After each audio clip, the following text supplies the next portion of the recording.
Je suis parti chez ce monsieur, j'ai grimpé par l'arrière. Et il était là, face à moi. Il était en pleine mutation. Il était en train de se transformer. Il a bien pris l'apparence du serpent. Tout son être à lui n'était déjà qu'un serpent. Je n'avais même pas un peu de frisson. On s'est regardé dans les yeux. Elle m'avait dit que chaque fois qu'elle prenait un retard, le serpent venait toujours lécher ses parties intimes, et puis ça sortait et il avalait. Alors, nous sommes fin 2014, début 2015. J'avais une petite amie au nom de... Elle était escorte, sauf que je ne le savais pas. J'étais trop à fond dans mon monde de la spiritualité. Je fréquentais pas mal de praticiens, des imams, des prêtres exorcistes, des bouddhistes. Je fréquentais un peu tout ce beau monde parce que j'étais tellement à la recherche de certaines interrogations. Je voulais des réponses à ces interrogations. Alors, elle, comme elle était escorte, c'est dans ça qu'elle avait rencontré. Donc, les deux ont finalement gardé un contact, puis avaient maintenant l'habitude de se voir. Elle et moi, on avait une relation d'1 an et on avait difficilement des rapports sexuels. Parce que je n'étais pas très intéressé. J'étais par contre préoccupé par ma vie spirituelle.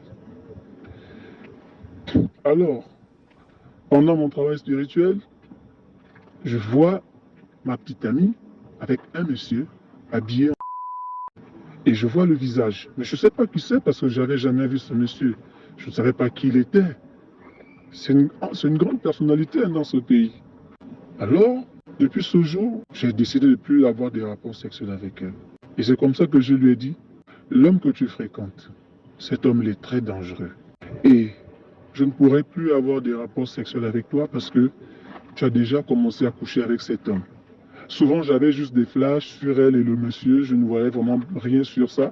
Puis un jour, c'était arrivé comme ça, clairement comme un film que je regardais à la télé. Et je lui ai dit, j'ai besoin de te voir, est-ce que tu peux passer à la maison? Elle a dit d'accord. Elle était passée en soirée aux environs de 20h. Puis je lui ai étalé la situation. Elle s'est mise à pleurer, elle m'a dit, non, le monsieur, je ne peux plus partir de là parce que le monsieur m'a dit, si jamais je parlais de quoi que ce soit, je vais mourir. J'ai dit, ah bon? Tu crois pas en Dieu? Elle dit, tu sais que c'est une grande personne de ce pays, donc il peut me faire quelque chose, on ne saura jamais rien. Je dis, ça c'est pas faux. Mais comment tu as fait pour tomber dans ces affaires-là? Tu es devenue escorte. À quel moment? Elle m'a dit, c'est une longue histoire. Et d'ailleurs, j'ai des fortes douleurs à la tête. Comme elle pleurait, elle disait qu'elle avait des fortes douleurs à la tête, qu'elle voulait rentrer. Je lui ai dit, oui, il est mieux que tu rentres parce que je ne peux plus accepter que tu dormes chez moi. Alors, je lui ai fait prendre un taxi, une course pour sa maison. Une semaine après, elle m'appelle, elle me dit qu'elle va au Ghana chez sa tante. Et réellement, elle a une tante au Ghana. Elle me dit qu'elle va passer 2 mois là-bas pour histoire de changer un peu d'air et bien réfléchir sur notre relation. Je dis, il n'y a pas de souci, vas-y. Mais elle ne va pas là-bas. Parce que quand je vais chez elle pour lui dire au revoir, elle est avec ses amis qu'elle avait fait venir à la maison. Elles ont bu, elles ont mangé, elles ont vraiment partagé un repas. C'était bien, l'ambiance était très bonne. Alors je lui dis, j'irai jusqu'à l'aéroport te voir monter dans l'avion. Elle me dit non, c'est pas possible, je ne vais pas supporter de partir et te voir, tout ça, je vais pleurer. J'ai dit d'accord, dans ce cas, je ne viendrai pas. Alors, elle est restée avec ses amis. Moi, je suis rentré chez moi. Donc, le fameux voyage, c'était pour partir en question, parce qu'elle était déjà enceinte de lui. Or, les rares fois on a eu à faire l'amour, désolé pour ça, je m'étais toujours préservé. C'est comme ça, dans mes visions, je vois qu'elle n'est pas hors de ce pays. C'est comme ça qu'un esprit me dit, elle t'a menti, elle n'est pas hors du pays, elle est bien là dans le pays. Elle est chez la personne que tu as souvent vue en songe. Je dis vraiment, c'est comme ça qu'on me montre là où vit le monsieur. J'étais parti. 2 semaines après, Je suis parti chez ce monsieur. Comme j'avais vu dans le songe, j'ai seulement suivi les indications du songe. Je suis arrivé devant sa maison. Une très grande concession. Je suis arrivé devant, j'ai cogné. Le gardien est arrivé. Le gardien m'a dit qui je voulais voir. J'ai dit je voulais voir le patron. Le gardien me pose la question, est-ce que vous avez rendez-vous? J'ai dit oui, j'ai rendez-vous. Le gardien me dit j'arrive. Le gardien va à la maison, dans la grande maison. Le gardien n'a même pas fait 5 minutes, il est déjà ressorti. Le gardien savait que c'était l'heure à laquelle le patron faisait sa prière. Parce qu'il disait toujours au gardien, à l'heure là, je fais ma prière, il ne faut pas venir me déranger. Donc, la petite maisonnette où il faisait la prière était juste après celle du gardien. Et le gardien, lui, va dans la grande maison pour me faire croire qu'il est allé, il a regardé et le patron n'est pas là. Donc, il revient vers moi, mais il dit non, le patron n'est pas là. Je crois qu'il est déjà parti au travail. Et comme moi, j'étais au marché faire des courses, c'est dernièrement ma femme qui a ouvert le portail pour que lui, il sorte de la concession. Je dis d'accord, j'ai compris. Le gardien a refermé le portail.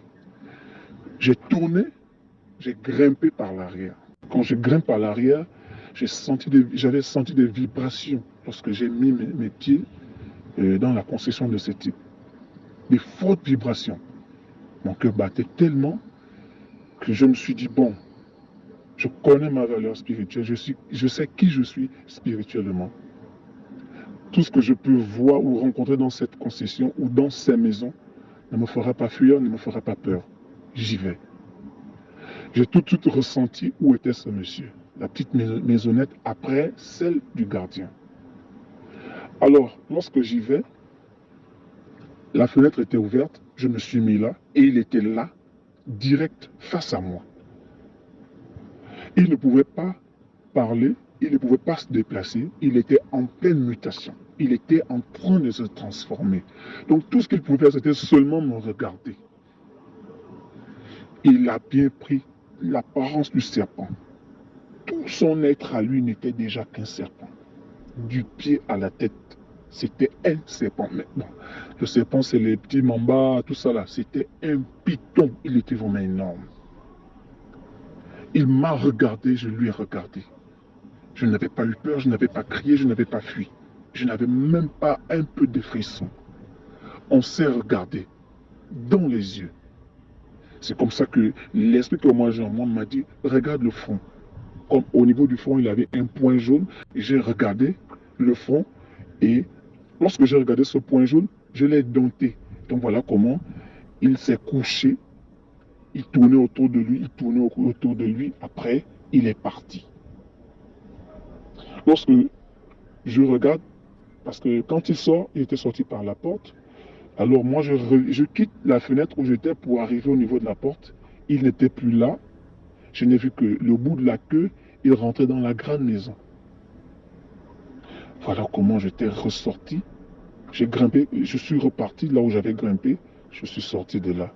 Et je suis allé trouver cette dernière, je lui ai dit, j'étais chez ton fameux monsieur, je ne t'ai pas vu parce que tu étais dans la grande maison, mais lui, il était dans sa petite maisonnette en train de faire sa transformation. Elle avait fondu en larmes, elle m'avait dit que chaque fois qu'elle prenait un retard, le serpent venait toujours lécher ses parties intimes, et puis ça sortait et il avalait, puis il repartait. Et que si elle parlait de ça, elle allait mourir. Et je lui ai dit, ça fait combien de retards tu as pris pour ce monsieur? Elle me dit, ça fait 10 retards. Chaque fois, ça passe comme ça, le serpent vient, il lèche, après ça sort, et il avale, il s'en va. Je lui ai demandé, mais toi tu as quoi en retour? Elle me dit, j'ai l'argent. Elle avait l'argent. Chaque fois qu'elle allait en boîte avec ses amis, c'est elle qui faisait la recette dans la boîte. Elle pouvait te dépenser les 1-2 millions dans la boîte. Et l'argent ne devait pas durer. Ne devait pas faire 2 jours avec elle. Elle devait dépenser cet argent en une seule journée. C'était comme ça chaque fois. Jusqu'à ce que j'avais décidé de mettre fin à la relation. Et par la suite, elle est décédée. Elle est décédée. La famille m'avait contacté. La famille m'avait dit, on ne sait pas ce qui s'est passé. J'avais dit, moi non plus, je ne sais pas ce qui s'est passé. Et sa maman, elle priait dans les églises éveillées. Sa maman m'avait dit, toi, tu sais de quoi est morte ma fille. Tu en sais plus que tu en dis. Un prophète m'a parlé de toi. Il m'a dit que tu es une grande richesse spirituelle. Je sais que tu sais beaucoup de choses, mais tu ne veux pas parler. Mais c'est pas grave, je ne t'en veux pas pour ça. Vas-y. C'est comme ça que je suis parti de là-bas. Je suis parti à l'enterrement. Et le monsieur, lorsqu'elle était décédée, j'avais vu dans un de mes songes, le monsieur était venu récupérer l'âme de la petite. Il est parti avec. Et je ne sais pas si aujourd'hui ce type vit encore. Donc c'était un peu ça la petite histoire.